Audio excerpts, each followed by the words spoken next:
جب تک کہ وہ وصیت نہ کر کے جائیں۔ البتہ جو قرض انہوں نے لوگوں سے لیا ہوا تھا اس کو ان کے مال میں سے دینا یہ آپ پر واجب ہے۔ اور جہاں تک حج بدل وغیرہ کا تعلق ہے تو اگر تمام وارث بالغ ہوں اور تمام وارث دلی خوشی کے ساتھ والد صاحب کی طرف سے کسی کو حج بدل کروائیں تو یہ بہتر اور اچھا ضرور ہے، لیکن چونکہ والد صاحب وصیت کر کے نہیں گئے اس لیے وارثوں پر واجب نہیں ہے۔ البتہ یہ بات بھی ذہن میں رکھے کہ اگر والد صاحب نے وصیت نہیں کی ہے تو وارث اگر حج بدل کرانا چاہیں اور اجازت دے دیں کہ ہمارا جو ترکہ ہے، ہمارا جو حصہ ہے اس میں سے حج بدل کروا لیا جائے تو جو بالغ افراد ہوں گے ان کی اجازت تو معتبر ہوگی، البتہ جو نابالغ بچے ہیں ان کی اجازت بالکل معتبر نہیں ہوگی۔ تو یہ مسئلہ ہے، اس مسئلے کے مطابق آپ عمل کر لیجئے۔ جمیل احمد صاحب راول پنڈی سے سوال کرتے ہیں، عمرہ کرنے والا جب ایک بار عمرہ کر لے اور سر مڈوا دے اور دوبارہ عمرہ کرے تو کیا احرام سے نکلنے کے لیے دوبارہ سر مڈوانا ہوتا ہے؟ کیونکہ اس وقت تو سر پر بال ہی نہیں ہوتے، ہم نے چند دنوں تک عمرہ کے لیے جانا ہے، اس لیے یہ مسئلہ پوچھا ہے۔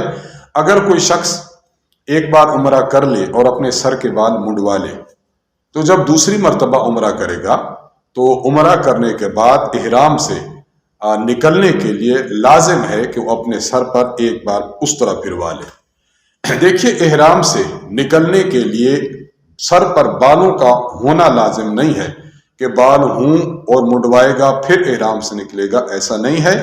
سر پر بال نہ بھی ہوں تب بھی اس پر لازم ہے کہ ایک مرتبہ پورے سر پر اس طرح پھیر لے اور اس طرح پھیر کر یہ احرام سے نکل سکتا ہے، اس کے علاوہ احرام سے نکلنے کی کوئی صورت نہیں ہے۔ محمد ندیم صاحب آپ بہاولپور سے سوال کرتے ہیں، میں نے رات وتر کی نماز پڑھی، تیسری رکعت میں اللہ اکبر کہہ کر ہاتھ اٹھانے تھے اور دعائے قنوت پڑھنی تھی، لیکن غلطی سے رکوع میں چلا گیا، بعد میں جب یاد آیا تو واپس ہوا اور ہاتھ اٹھائے اور دعائے قنوت پڑھی اور رکوع کیا، آخر میں سجدہ سہو بھی کیا، کیا نماز ہو گئی؟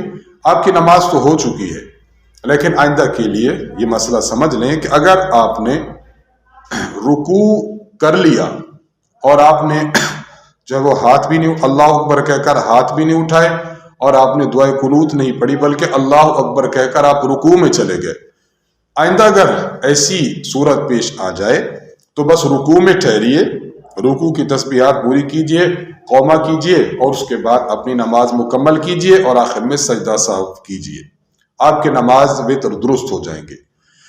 ایک شخص بھول کر جب رکوع میں چلا گیا تو اس کو واپس دوبارہ نہیں آنا چاہیے، لیکن اگر کوئی آ گیا تو پھر بھی سجدہ سہو واجب ہوتا ہے، سجدہ سہو کر لینے سے بہرحال نماز ہو جائے گی۔ سوال پوچھا ہے ہم سے لیکن سائل نے اپنا نام نہیں لکھا۔ السلام علیکم ورحمۃ اللہ وبرکاتہ۔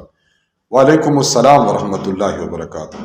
حضرت مفتی صاحب، ایک سوال پوچھنا ہے کہ اذان میں اشہد ان محمد الرسول اللہ کا اضافہ حضرت عمر رضی اللہ عنہ کے کہنے پر ہوا تھا یا پہلے سے تھا؟ اس کا جواب لازمی دیجیے گا۔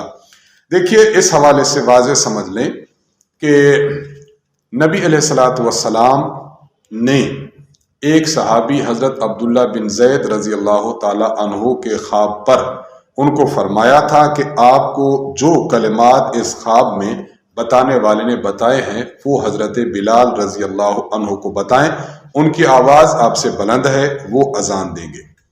ان کلمات کو جب ہم دیکھتے ہیں تو ان میں واضح طور پر اشہد ان محمد الرسول اللہ کے الفاظ موجود ہیں۔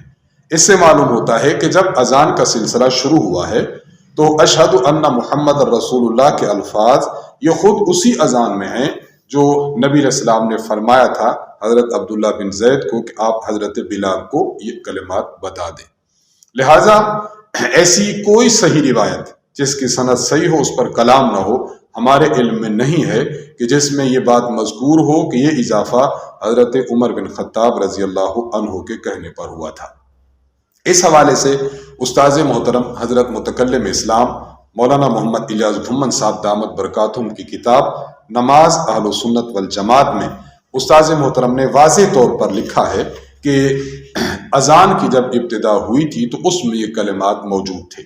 میں آپ کے سامنے وہ روایت پڑھ دیتا ہوں یہ روایت سنن ابی داود جلد نمبر 1 صفحہ نمبر 89 باب کیف الاذان میں موجود ہے۔ مسند احمد حدیث نمبر 16430، سنن ابن ماجہ جلد اول صفحہ نمبر 51 باب بدء الاذان، صحیح ابن حبان صفحہ نمبر 532 اور صحیح ابن خزیمہ حدیث نمبر 370۔ یہ روایت ان تمام کتب میں موجود ہے، الفاظ میں پڑھ دیتا ہوں۔ حضرت عبداللہ بن زید رضی اللہ عنہ سے روایت ہے کہ جب رسول اللہ صلی اللہ علیہ وسلم نے لوگوں کو نماز کے لیے جمع کرنے کے لیے ناقوس بجانے کا حکم فرمایا تو میں نے خواب میں ایک آدمی کو دیکھا جو ناقوس اٹھائے ہوئے تھا۔ میں نے اسے کہا، اے اللہ کے بندے، کیا یہ ناقوس بیچو گے؟ اس نے کہا، اس کا کیا کرو گے؟ میں نے کہا، نماز کے لیے لوگوں کو بلائیں گے۔ تو اس نے کہا کہ میں تمہیں اس سے بہتر الفاظ نہ بتاؤں؟ میں نے کہا، کیوں نہیں؟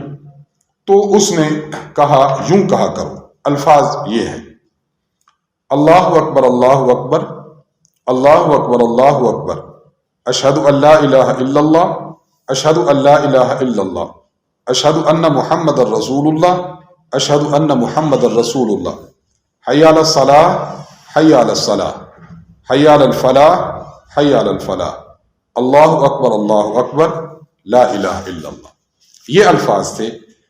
چنانچہ جب میں صبح کو اٹھا تو آپ صلی اللہ علیہ وسلم کی خدمت میں حاضر ہوا اور جو کچھ خواب میں دیکھا تھا وہ آپ صلی اللہ علیہ وسلم کو سنایا تو آپ صلی اللہ علیہ وسلم نے ارشاد فرمایا، یہ خواب حق ہے انشاءاللہ۔ تم بلال کے ساتھ کھڑے ہو کر جو کلمات دیکھے ہیں ان کو سکھلا دو اور وہ ان الفاظ کو اذان کی شکل میں کہتے جائیں کیونکہ وہ تم سے زیادہ بلند آواز رکھتے ہیں۔ تو میں حضرت بلال رضی اللہ عنہ کے ساتھ کھڑا ہو گیا اور ان کو ان کلمات کی تلقین کرنے لگا اور وہ اذان دیتے گئے۔ حضرت عمر رضی اللہ عنہ نے یہ آواز سنی، آپ رضی اللہ عنہ گھر میں تھے تو جلدی سے چادر کھینچتے ہوئے نکلے اور عرض کیا، یا رسول اللہ، اس ذات کی قسم جس نے آپ کو حق دے کر بھیجا ہے، میں نے بھی یہی خواب دیکھا ہے جو اب سن رہا ہوں۔ تو رسول اللہ صلی اللہ علیہ وسلم نے فرمایا، اللہ کا شکر ہے۔ دیکھیے یہ روایت ہے جو صحیح سند کے ساتھ ہے، اس میں واضح موجود ہے کہ ابتدا میں جو الفاظ تلقین کیے گئے تھے ان میں یہ الفاظ اشہد ان محمد الرسول اللہ موجود ہیں۔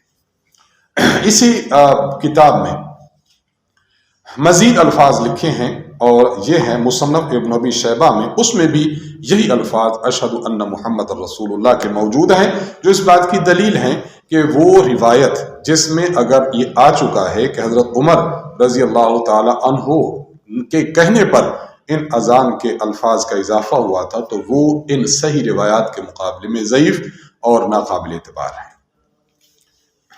محمد اسماعیل کشمیری صاحب آپ سوال کرتے ہیں، مفتی صاحب کو ایسی کتاب بتائیے جس میں پانچوں نمازوں کی رکعات پر حدیثیں موجود ہوں، مجھے اشد ضرورت ہے۔ بہت اچھی بات ہے، اس پر یہی کتاب نماز اہل سنت والجماعت استاذ محترم حضرت متکلم اسلام مولانا محمد الیاس گھمن صاحب دامت برکاتہم کی، اس میں نماز کے رکعات موجود ہیں، فجر، ظہر، عصر، مغرب، عشاء، جمعہ، ان کی رکعات پر مستقل احادیث موجود ہیں۔ ان کا مطالعہ کیجئے، انشاءاللہ العزیز آپ کو احادیث پڑھنے میں لطف آئے گا۔ محمد ظہیر احمد صاحب سیالکوٹ سے سوال کرتے ہیں، جمعہ کا ایک خطبہ دیا جائے یا دو؟ اس حوالے سے کوئی حدیث ہو تو بتا دیں۔ دیکھیے ماشاءاللہ آپ کے سوالات جو ہیں وہ تینوں اکٹھے ہی آ گئے۔ اس کا جواب بھی نماز اہل سنت والجماعت میں استاذ محترم نے لکھ دیا ہے۔ میں وہ روایت آپ کے سامنے پڑھ دیتا ہوں جس میں تذکرہ ہے کہ جمعہ کے دو خطبے ہیں۔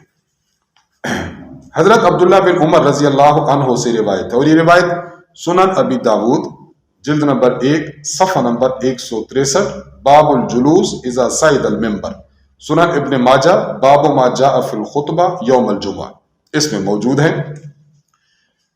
حضرت عبداللہ بن عمر رضی اللہ تعالی عنہما سے روایت ہے کہ نبی صلی اللہ علیہ وسلم دو خطبے دیا کرتے تھے۔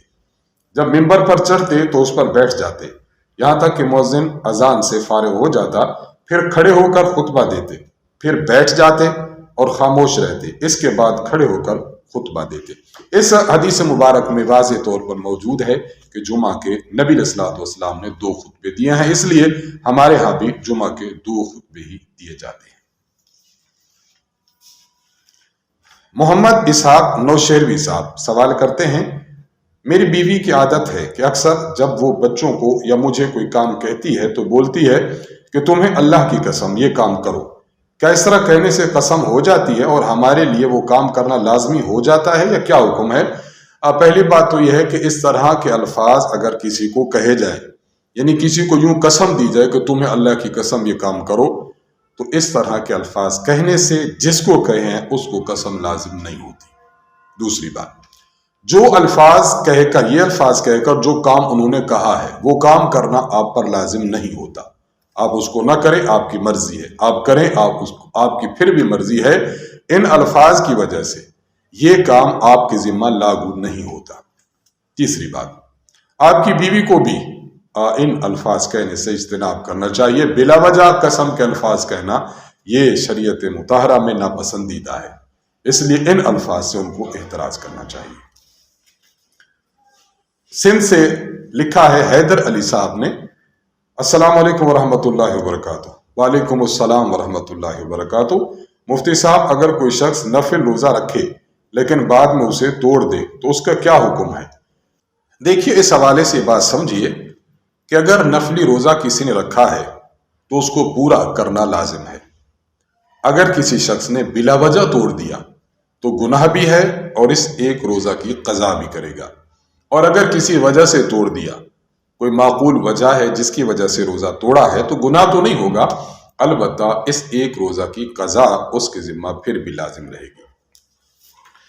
محمد شفیق صاحب کشمیر سے سوال کرتے ہیں کہ ہم نے سنا ہے کہ گھٹنے ظاہر ہو جائیں تو وضو ٹوٹ جاتا ہے، کیا یہ صحیح ہے؟ بالکل غلط سنا ہے آپ نے۔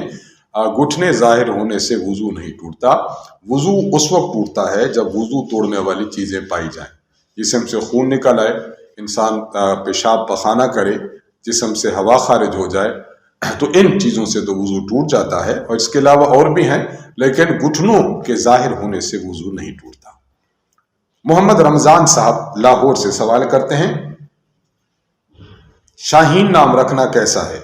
پڑوس میں ایک بچی پیدا ہوئی ہے، وہ یہ نام رکھنا چاہ رہے ہیں، کیا یہ نام رکھ لیں؟ دیکھیے، لفظ شاہین ایک پرندے کا نام ہے جو دیگر پرندوں کو شکار کرتا ہے۔ بس آپ دیکھ لیجئے کہ یہ نام آپ کے محلے کی اس بچی کے لیے رکھنا کیسا ہے۔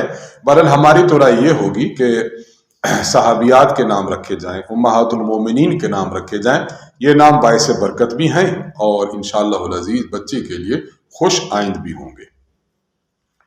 کراچی سے مسمات شین دال نے سوال کیا ہے، میری والدہ مجھ سے سخت ناراض رہتی ہیں، میں ہر ممکن کوشش کرتی ہوں کہ وہ خوش رہیں، مجھ سے راضی رہیں، لیکن نامعلوم وہ مجھ سے کیوں خفا ہے۔ باقی بہن بھائیوں سے ان کا رویہ بالکل ٹھیک ہے، میں ان حالات میں کیا کروں؟ مجھے اپنی حالت پر رونا آتا ہے۔ اگر والدہ صاحبہ کسی وجہ سے ناراض ہوں تو ان کو منانے کی کوشش کی جائے۔ اگر ان کی کوئی غلط فہمی ہے، اس غلط فہمی کو دور کیا جائے۔ ان کا کوئی اشکال ہے، اس اشکال کو دور کیا جائے۔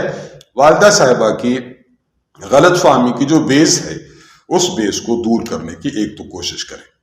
نمبر 2، اگر والدہ صاحبہ کی غلط فہمی ہے یا جو ان کو اشکال ہے آپ دور نہیں کر پاتی اور والدہ صاحبہ ناراض رہتے، پھر بھی آپ کی طرف سے کوئی گلہ اور شکوہ نہیں ہونا چاہیے۔ ان حالات میں والدہ صاحبہ کی خدمت بجا لائیں، ان کا ادب کریں، احترام کریں، اور ساتھ ساتھ ان کے صحت کے لیے، سلامتی کے لیے دعا بھی مانگتی رہیں، اور اس امر کے لیے بھی دعا مانگتے رہیں کہ اللہ تعالیٰ ان کا اور آپ کا تعلق ان کو بحال رکھے۔